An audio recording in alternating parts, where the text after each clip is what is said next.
Ranchi police को चुनौती देने में अपराधी एक बार नहीं सोचते, एक कदम भी पीछे नहीं उठाते।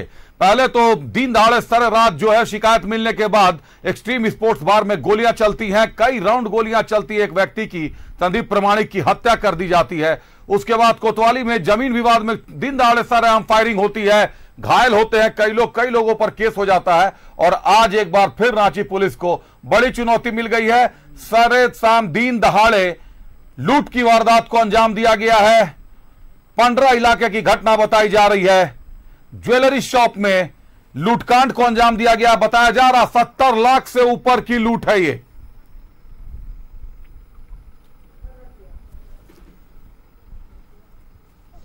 कि वो लोग अब तीनों पिस्टल निकाल दिया, ठीक है, और जो हमारा स्टाफ था उसको वो लोग नीचे बैठ के बोला कि बैठ जाओ, और सब सामान निकाल के अपने से निकालने लगा। वो कितना देर है? लगभग 5 से 10 मिनट। 30-40 का 50-60 का आसपास। अभी रेट का इशू नहीं है। रुक करते हैं हमारे सहयोगी इमरान का। इमरान हमारे साथ जुड़े हुए। इमरान, कितने की लूट का आंकड़ा आ रहा है? कितने रुपयों की कितनी ज्वेलरी लूटी गई है? और रांची पुलिस को चुनौती देने में अपराधियों को अब 1 मिनट का भी वक्त नहीं लगता। इमरान, बेखौफ हो गए अपराधी?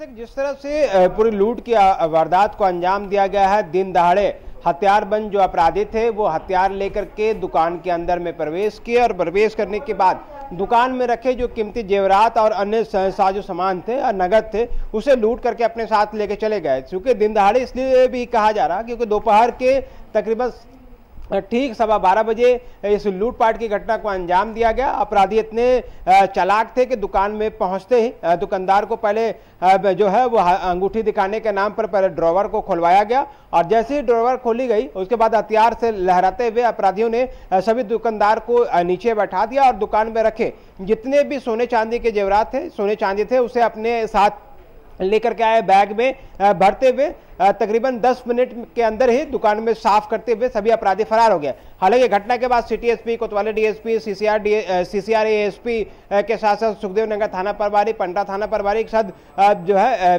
क्यूआरटी की टीम जो है घटनास्थल पर पहुंची और पूरे मामले की तफ्तीश में जुट गई। कुछ जगहों पर सीसीटीवी कैमरे में अपराधियों की तस्वीर जो है वह भी कैद हुई है। कैद होने के बाद अपराधियों की तलाश में जो है पुलिस छापेमारी करने की बात सामने कर रही है, क्योंकि जिस तरह की तस्वीरें सामने आई हैं उसके हुलिया के हिसाब से रांची पुलिस को कुछ क्लू इंपॉर्टेंट मिले हैं जिनके आधार पर अपराधियों की गिरफ्तारी के लिए एक टीम का गठन भी किया गया है। वह टीम लगातार जो है टेक्निकल टीम के साथ मिलकर छापेमारी करने की बात सामने आ रही है। लेकिन दुकानदार का मानना है कि इस पूरी घटना में कम से कम 70 लाख रुपए के जो जेवरात है वह जो है अपराधी अपने साथ लेकर के चले गए हैं। हालांकि इस दुकानदार की कोशिश है कि पूरी तरीके से मिलान कराया जा सके, क्योंकि कुछ स्टॉक ऐसे थे जो पुराने थे और उस समय जो रेट था और आपकी जो रेट में है काफी जो है वो काफी अंतर है। तो ऐसे में सारी चीजों को लेकर के मिलान कराया जा रहा है। दुकानदार के द्वारा लिखित आवेदन भी पंडरा पुलिस को सौंपी जाएगी। लेकिन फिलहाल एफएसएल के साथ साथ जो कोतवाली डीएसपी की पूरी टीम है वह काम कर रही है। देखना होगा पुलिस को सफलता कब तक मिल पाती है। लेकिन दिन दहाड़े हथियार के बल पर जेवर दुकान को निशाना बनाया, अपराधियों ने लूटपाट की घटना को अंजाम देकर के फरार हो गए। बिल्कुल इमरान, दिन दहाड़े जेवर दुकान को निशाना बनाया गया, और वही है कि पुलिस के लिए खुली चुनौतियों को बंद नहीं कर रहे अपराधी। अपराधियों के मन में कोई दहशत नहीं रह गई है पुलिस का। कारण इसके पीछे क्या है ये रांची पुलिस को जांचना चाहिए। बहुत धन्यवाद इमरान हमारे साथ जुड़ने के लिए, तमाम जानकारियों के लिए। 70 लाख की लूट बताई जा रही है। रांची पुलिस पूरा प्रयास कर रही है कि मामले का उद्भेदन कर सके। बहरहाल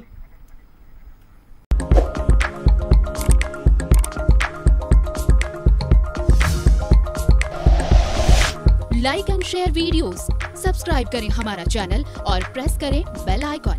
न्यूज़ 11 भारत, सच है तो दिखेगा।